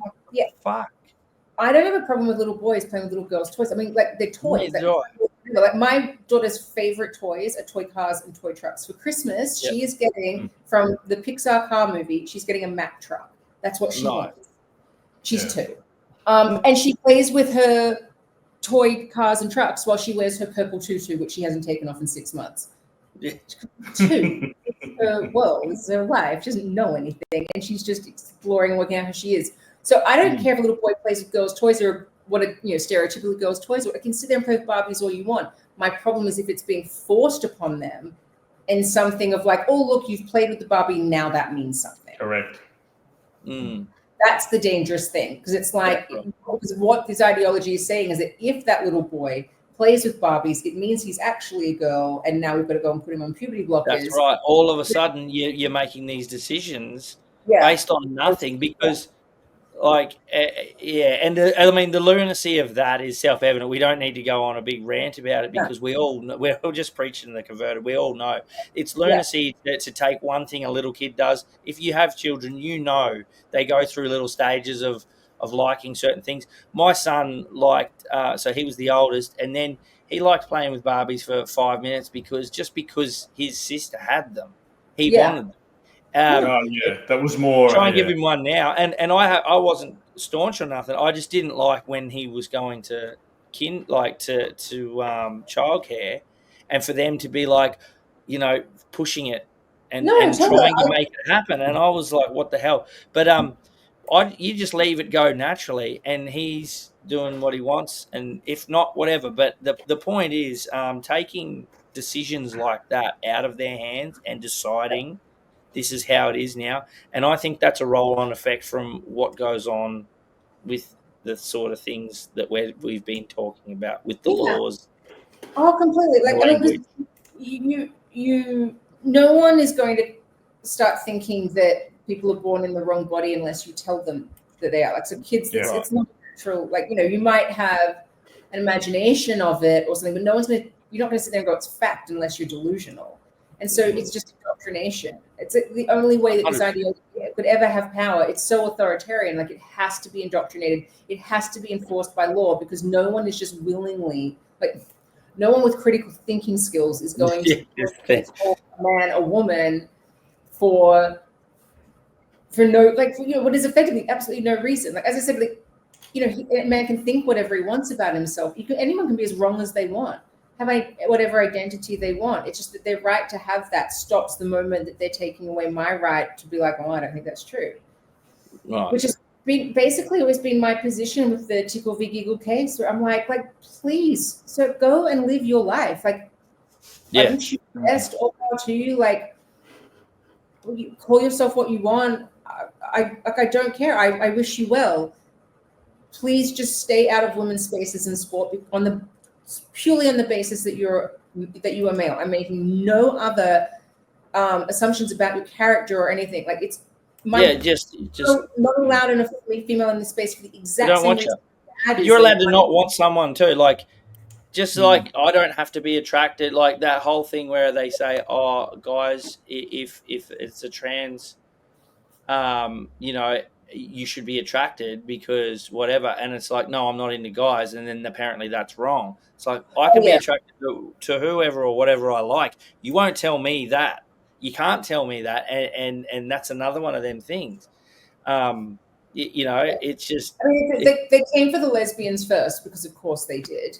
But it is picking up steam a bit in gay men communities that these deranged young women are thinking that they're gay men. And it's just and all under the guise that this is progressive. This is so insane. Telling lesbians are going to have sex with men and gay men are going to have sex with women. What? Just no. So I mean, I think maybe the goal is confusion. I think that the goal is confusion, and I think that it's chaos. It's when everybody's so chaotic and confused and not sure, and it's essentially we're not worried about other things that are going on, or those people aren't worried about other things that are going on. They're not worried about cost of living, and they're not worried about what's being put here or there, and the little side bills are going through. They're completely and utterly focused on their problems, their dramas, and their ideologies. And I think that's a big part of it. I said it recently. It's there's so much more to life than your identity. It's this obsession with just the most important thing is just this sort of whatever identity this is. Life is about having a purpose, helping other people, finding your passion, falling in love, communicating with people, traveling, family, I don't know, going for a nice walk in the sand, anything. There's so much more to life than just sitting around thinking oh, I was born in the wrong body. Do I feel like a boy right now or a girl right now? And just thinking about a made-up ideology that makes you just completely forget any other joy that there Ruins is. your life. Yeah, because for all of the things that you can actually enjoy in life, whether you're male or female, is irrelevant. Exactly, Can I 100%. play this? I've got to play this video, which is just hits it on the head, I think, and simplifies it. And I think there is more than that. It's a bit of a joke, but it hits it on the head. You know. A potato in the microwave. You press the pizza button, and then when you take it out, it's still a potato. Yeah, that's pretty much how choosing your gender works. So I think That's pretty much on. yeah, look, I think there's gender dysphoria. I saw a great interview with someone called Buck Angel, and I'm actually going to call him he. He looks like a he, but he actually doesn't. So You know, Buck Angel. He's call Buck great. her. I call Buck Yeah. her. And look, Helen Joyce actually, I think, is one of the best on this, how she explains it. So I'm completely stealing and paraphrasing from her, but she calls it a culture-bound syndrome. And basically, if gender dysphoria, like it's undeniable that there are people really uncomfortable in their body. But if you actually just got people comfortable in their body, there's no issue. Like we're validating the wrong thing. Like you're then Treating the symptom. I think it's a mental illness, and we're enabling it, and we're doing worse than that now. We're actually pushing it. We're pushing kids to question at a very young age what they are, when they should not be. They should be busy playing toys, cars, whatever, and then question that later in their teenage years, their late teenage years. But I think there's a lot of people, and still, like, you know, I think I've done it myself, that, you know, you go like, oh, I don't want people to think that I'm completely unsympathetic, so yes, I'll validate gender dysphoria is this completely real thing. It's like, my position is, I have absolutely no doubt that even naturally, without any of this ideology and mess that we're in right now, there are some people, young and older, who feel incredible distress because of their biological sex. Undeniable. And they should have help, and that doesn't make them lesser people, correct? They need talk therapy to accept and love the one body they have in this life. So I no longer go like, oh yes, of course gender dysphoria is a real thing. I actually think that what would be better is if we could get to a place where it was like, okay, there's some people that are having, like, let's call it a sex dysphoria. They're very uncomfortable. Let's help them get comfortable in their sex. 100%. So I think that there is a so say like somebody, so with Buck, I mean, I think there's got to be a lot of maybe survival mechanisms, defense mechanisms in place. Like if you have really crippling gender dysphoria, and then you can go online every day and confirm to everyone that you're female, I do question, because wouldn't that be triggering? Like, what if you feel just so much that you are female, that you can just talk about that constantly, but you want to present as a man? Well, I'm like, well, I don't think this treatment has worked. I mean, in the sense that you didn't need the external then, and that then was the gateway to everything else. Mm-hmm. So while, like, there's don't get me wrong, like lots of positive things I can say about Buck, but like at the same time, like I do have some criticisms with her positions. Yeah. Hey, it's nearly been 2 hours. So, Tom, do you have anything? Do you have anything like? We'll keep it short, because I know you've probably got 20 more questions. You're not going to get them all off. No, I think they've all been answered. I think we've covered a lot of ground. I'm really excited that you came on. I'm really happy and inspired that you are fighting the fight and you're out there. And I really feel like you've taken the torch for some of us, because I get on here and rant and rave. I'm quite opinionated about this topic, and to all my friends and family, they're all sick of hearing about it. I try to be nice. I assume you'd be the same as me. When I meet somebody that's trans, I don't automatically dislike or hate that person at all. It's only when I'm told that I have to do, like, I'll use pronouns if I meet the person and I know them, but I'm not going to automatically do that, and I don't want it as part of our laws, that sort of thing. I mean, my thing is that, and actually I challenged this guy. I really hope he takes me up on it, because he had this guy who calls himself Brianna Wu on his podcast, and he's this American guy who's trying to position himself as the middle ground, and I'm like, and he's just saying all the stuff that got us here. Like, let's not be idiots and have history repeating ourselves. I won't use pronouns for anyone because I won't be friends with somebody who asks me, who will control my speech or perception of reality in any way. I would never. There are some people who call themselves trans, and I've met more of them along the way on this than I ever would have because of just the nature of being involved in this. And there's some who are genuinely lovely people. Being calling yourself trans does not immediately mean horrible person. I don't think it would be horrible to say that. But like there's just the people that I'm friends with we're aware that like there's not a single part of it that I think is real. But I don't judge you as a person if you do. You know what I mean? Because I think that my one thing is I think that if you go and be like, I won't talk to anybody who has different beliefs to me, well, then you're no better than the side that's just said, oh, you're all bigots and blah, blah. So like, I can talk to pretty much anyone.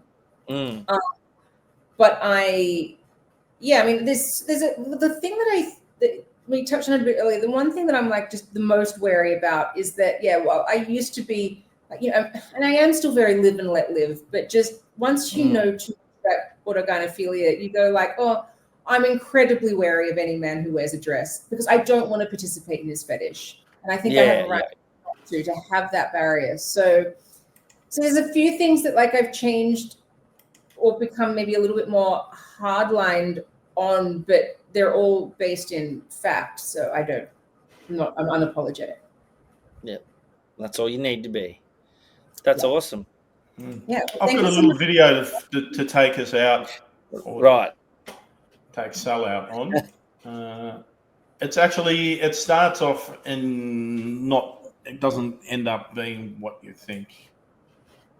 Oh, jeez. Oh, no. Of a transgender that's the wrong one. Sorry. Not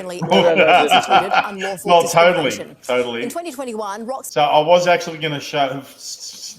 I was going to play that right at the start, but we didn't. Like we always do, we went off on a tangent. So I don't think we fly off down the road. Yeah. So it's because you were on the phone or you were doing something, so we had to kick it off. Oh yeah. Well, this is the direct thing that's really good. It's like stop. I love it. Yeah. Yeah, he's really cool. I'm trying to make that a bit. Just press play. We'll be right. Drag. And keep your kids out of our fucking gay clubs. I saw that the other day. There was a video of these two kids walking down some drag show. Yeah. So I'm sort of blending the two messages together because I think at some point they do come together. Obviously, when we're seeing 12-year-olds dressed as girls and women, stripping for gay men, throwing them dollar bills on a stage, it's just, I don't know why we have to, me as a homosexual has to tell people, keep your kids out of my life. Keep your kids innocent and pure as long as you can. And they'll discover their own sex life. They'll discover their own sexualities. And drag's not a sexuality, it's an art form. What do you feel about the whole story hour, drag queen story hour? Oh, I think it's stupid. I think it's damaging. I think it will actually lead to more confusion of gay children. Telling people to keep their kids out of drag and keep your kids out of our fucking gay. So I was expecting, you're expecting being judgmental. I thought, here we go. And then when I heard those words come out, I'm like, well, I agree with everything you've just said. I've watched a bunch of interviews with him, actually. He's really, really great. He's really good. He's really good when he goes on like Fox News and he'll be like in full drag and you go like, I remember the first time I saw him as well and I was like, what? Like buckle up. And then you just start speaking. You're like, you're the one that making the most sense, which is a good lesson in that of like, something like don't judge a book by its cover. But that's what gender ideology has very much muddled. It's confused it. Yeah. And well, look, as a society, like we can always like, we get back, we get back there, we find a way. It's just, this has just been a ridiculous interruption in all of our lives. Yeah. Well, I think it'll straighten out eventually, and hopefully the pendulum doesn't swing back the other way too far. But danger. History But we'll tends to we'll be there to catch it, to make sure it doesn't. I don't want gay people to be held responsible for this and punished for this. I don't want I don't want rights to go be taken away the other way. Like, no. Let's just get a position where we all have rights, and that's the goal here. Awesome. Well, let's leave it at that. Awesome. Thanks so much for coming on, Sal. It's been a pleasure. Fight the fight. Now, we will post up some links for your funding because you're running this off your own back, and that's hardcore. And you've paid enough to own a house outright into it already, which is insane. And it's mind blowing, man. And I can't believe that you've been able to do that. I struggle to pay the mortgage.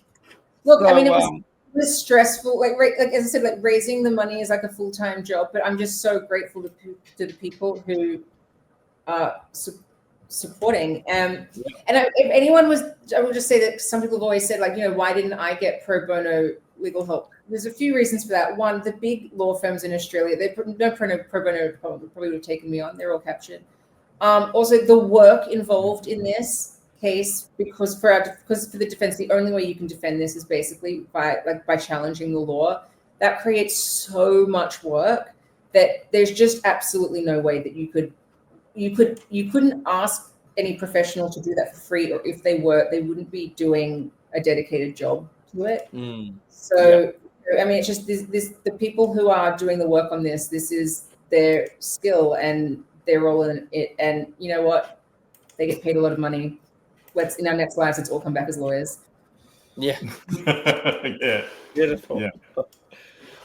All right. Well, thanks again, Sal. Thanks for having. Let us know. Let us know if you any changes or if you. There'll be heaps of stuff, like heaps of updates that start happening in the new year. It'll be hitting the ground running with a bunch of different updates. Yeah, I know that. That's what I know at this point. Yeah. Is there any sort of a social media page or anything for information that you guys have, or the site, that's gigglecrowdfund.com. It's just there. We update it with when there's updates, but I mean, you can go months without updates because it's not like I don't update it with not hi guys. Sent a letter today. You just sort of do the big events, but yeah, understood. But the appeal is on, so it's just in the new year, the legal world opens up late January, early February, and that's when we'll get it will be getting confirmation of hearing dates and things like that. I know the ballpark, but nothing's confirmed yet, so I can't say anything yet. Awesome. All right, thank you very much for coming on. Thanks, Sal. And we might get you back up for an update when the high court shenanigans come on. When we win. Yeah. You have to real. Yeah. Well, I'll be watching with bated breath now. So thank you. Okay, I'll talk to you guys later. All right. See ya. See you later. Bye. That was really interesting. That was. And yeah, man, how I am about this topic. It's only, I try not to go too hard about, but it's I just can't believe we're having conversation. Well, we're having conversations about it, and this has actually gone to court. Not only has it gone to court, but she actually lost because the judge thinks that sex is interchangeable, which it's not. And as she said, I don't believe he does either. But he is going by the letter of the law where it can be changeable on a birth certificate. But yeah, never mind about science. I don't know if you saw, I had some of those troll comments come up as well that I wanted to talk a bit about more, but I just let it go because she sort of went off into a different topic. But some of the things that these people talk about, I just wanted to quickly read it out. I'll bring it up on the screen. But we'll kick it off into a different subject after this. Look, Yeah. I'm well aware of the court case. I've actually met Roxy in person. She is awesome. Legally speaking, she is a woman and should have the right to use the app. But, okay, legally she is, but she's not a biological woman, and that's been made plain by Sall. That she that wants they only biological it's a women in safe there. space for biological women. That's it. End of story. Yeah, it's just wow. It's a funny one, man, and I think that's what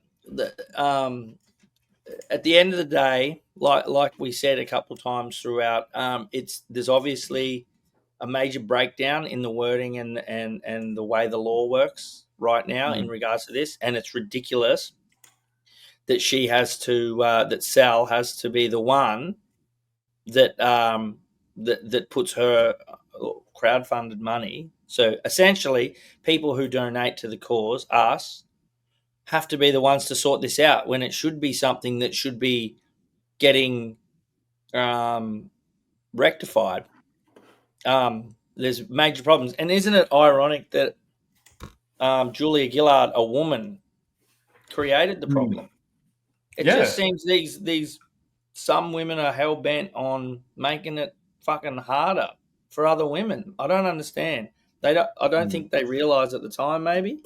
But I mean, you make a change like that, and they just scrub out a certain thing and just leave it a big open. You make it up as you go. Yeah. Of course, people are going to create major loopholes in certain things like that. It's just fucking obvious. How did they let that happen? How did they let a change like that go through? Yeah. Without saying, hey, man, this is going to actually be a problem? And I bet you there were people that said this is going to be a problem and they got ignored 100%. Yeah.